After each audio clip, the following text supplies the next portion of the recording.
안녕하세요. 동탄 퍼스트한과 김지우 원장입니다. 넷플릭스의 더 글로리라는 작품 보셨나요?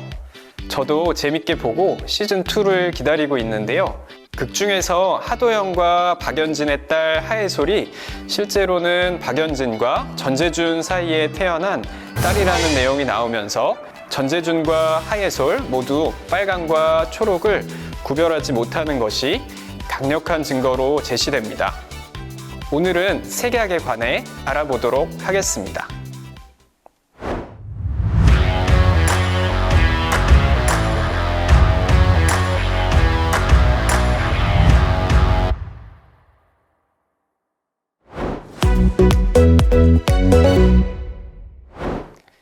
우리 눈 안에 망막에 위치한 시세포에는 색을 구분하는 세 가지 원뿔세포가 있는데 각각 빨간색, 초록색, 파란색을 인식하게 되는데요. 선천적으로 세 가지 원뿔세포 중에 하나가 변이 돼서 기능이 떨어지는 경우가 색약이고요. 하나의 원뿔세포가 아예 없는 경우는 색맹이라고 합니다. 보통 적색약인 사람과 녹색약인 사람이 느끼는 색깔 패턴이 서로 비슷하기 때문에 묶어서 적록색약이라고 부르게 됩니다. 색각 이상은 후천적으로도 나타날 수 있는데요. 당뇨와 같은 망막 혈관 질환이나 시신경 또는 황반의 이상으로도 생길 수 있기 때문에 갑자기 색각 이상이 발생하는 경우에는 안과 진료가 꼭 필요합니다.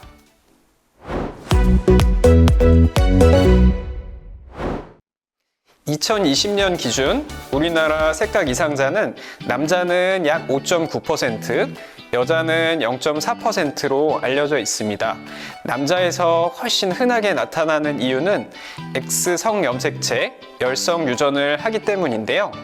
남자의 염색체는 XY, 여자의 염색체는 XX로 이루어져 있어 남자는 X 하나만 이상이 있어도 색약이 발현되지만 여자는 X 두 개 모두 이상이 있어야만 색약이 나타나고 한 개만 이상이 있는 경우는 색약이 발현되지 않는 보인자 또는 캐리어라고 부르는 상태가 됩니다. 엄마가 캐리어인 경우에는 본인은 색약이 발현되지 않고 자녀에게 유전되면 색약이 발현될 수 있습니다. 극 중에서 박연진이 하나의 염색체만 색약 유전자를 가지고 있는 캐리어라고 하면 가능한 상황이죠. 박연진과 전재준 사이의 자녀가 아들이었어도 50%의 확률로 색약이 발현되었을 겁니다.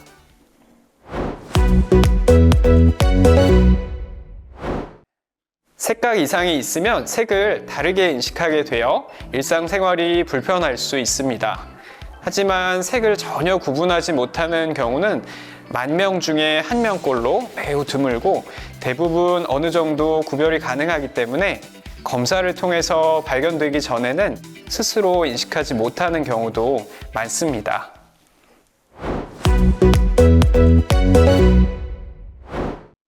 보통 불편해하시는 증상으로는 신호등이 잘 안 보이는 걸 말씀하시는데요.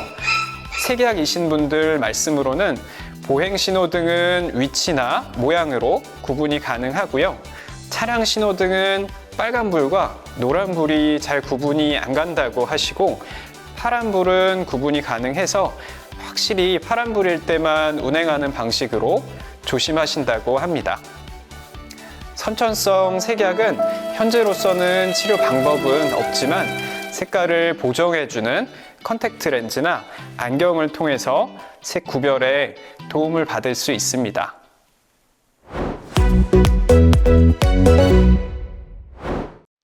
과거에는 색각 이상이 있으면 무조건 특정 학과 진학을 포기해야 하고 일반 회사에 취업할 때도 불리한 대우를 받기도 했었습니다.